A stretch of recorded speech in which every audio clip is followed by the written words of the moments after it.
Hey guys, God bless you. Coming at you from the green mountainous hills of Ellenville, New York. It's been a long time since I did a video, and just want to apologize to you guys. Even though most of you probably say for what. Just been going through some stuff, and I like to get away, um, just to clear my head and you know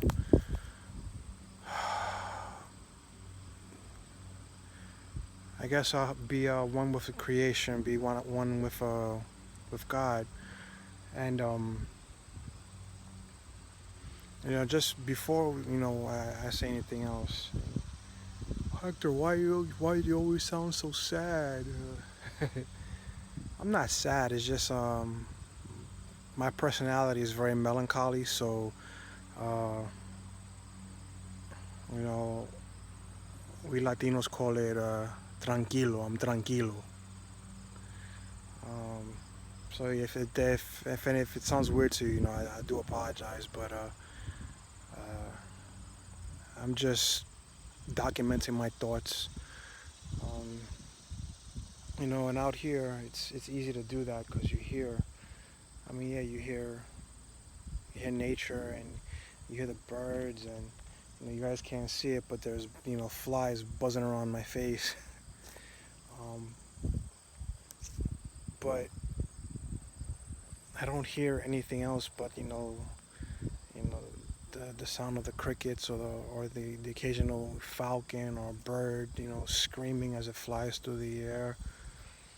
You know, and if you just sit and you just listen and you you know just listen, you know and as hard as it is, even drown out your own voice and you just listen and just connect. And it might be weird, it might sound weird to some of you guys, but to me it isn't. It's almost a vital part of existence for us to you know connect with everything that's around us. You know and it's important that we do it, because then when we get around people and we try to connect with them, we can do it in a healthy way. I'm not saying that if you connect with nature, you're going to be able to connect better with a person. But sometimes if you just get away and get out of the hustle and bustle of, wherever you're at, and you dedicate time alone, for yourself and God, and you just pull away, and you just listen, And I bought a book out here so I can, write down my thoughts or whatever comes to me. I'm a poet by nature, uh,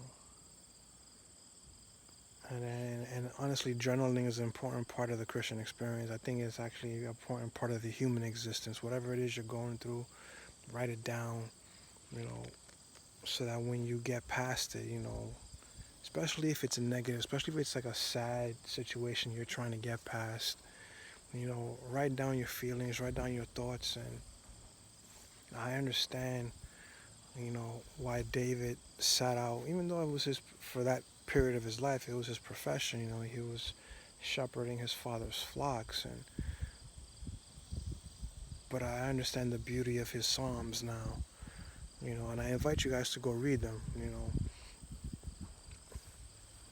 and I can connect with them now more on a more profound level because being out here and being in the midst of it all, away from what we as human beings have created, the buildings, the bridges, the cars, all the talents that God gave us that we use. We just get out into the raw thickness of creation. For me, it's the mountains. I do love the beach as well. For other people, it could be something else. Um, it's vital. It clears your head, and the sun's starting to come out finally.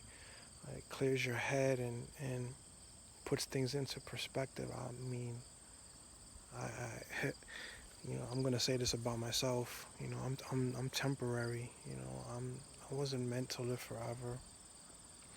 At least not here on this planet, not here in this life. I was born, I began, and there's gonna be a time where on this world, in this life, I'm gonna end, and everything is more beautiful. Everything is more exquisite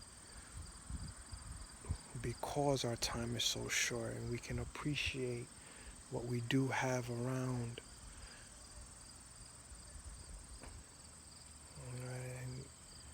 And it draws me to Ecclesiastes where Solomon, declared that everything was meaningless, written, at the end of his life, for somebody who had gained the entire world and then to look back on everything that he had accomplished and call it meaningless.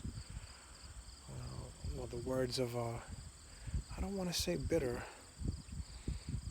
I want to say wise. He wasn't bitter. I don't think it was bitterness he said it. I think he said it out of the wisdom that God gave him, that, after everything that he had acquired, it was all meaningless.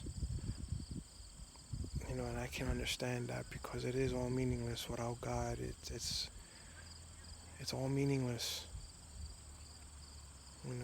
Something that we can leave behind.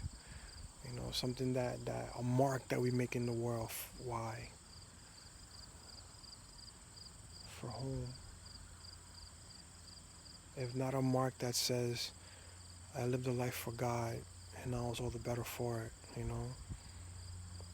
There's something that one of my uncles told me one time.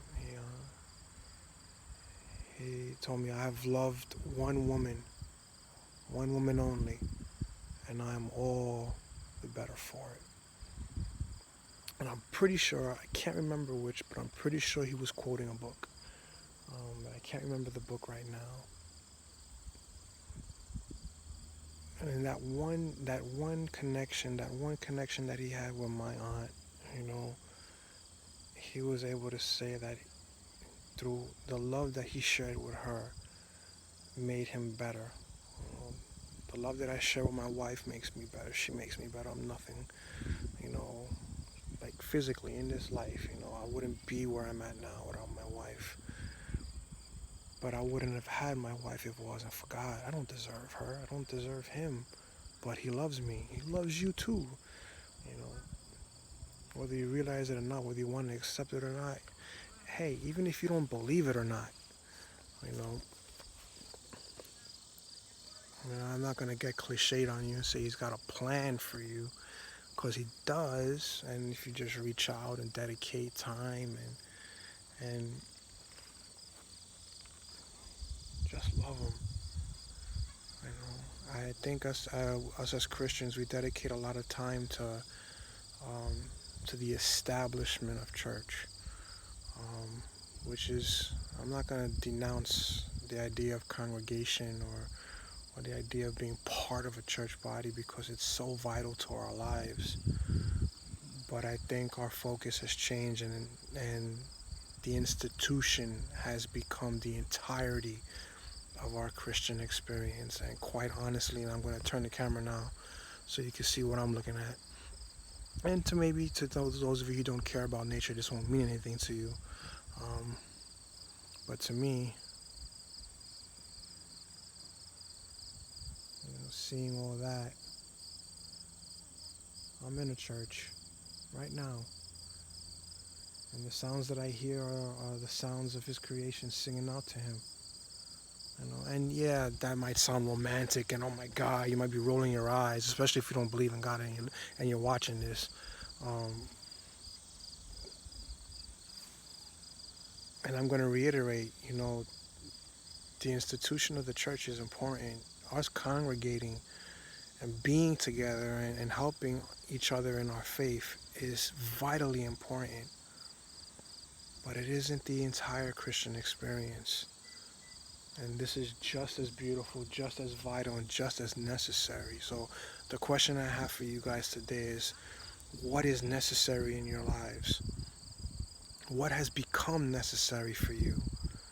What should be necessary for you? For those of you who don't believe in God, I invite you. Everybody sooner or later has their come to Jesus moment, you know. But I invite you guys to seek him out, pick up the Bible, read it, you know, ask questions. Please, please find somebody who's a Bible believing, Jesus loving Christian and ask them questions. You know, I think that's another thing us as believers are shied away from, people questioning our faith, and we should be happy, you know, to share and to not judge the other person who may not believe what we believe in. You know, and if you are a believer and you just find things to be spiraling out of control, what is necessary? What has become necessary in your life? What has replaced what really is necessary in your life? You know, I just wanted to share with you guys, you know, that thought. God bless you, and I'll try to put out another video as soon as I can.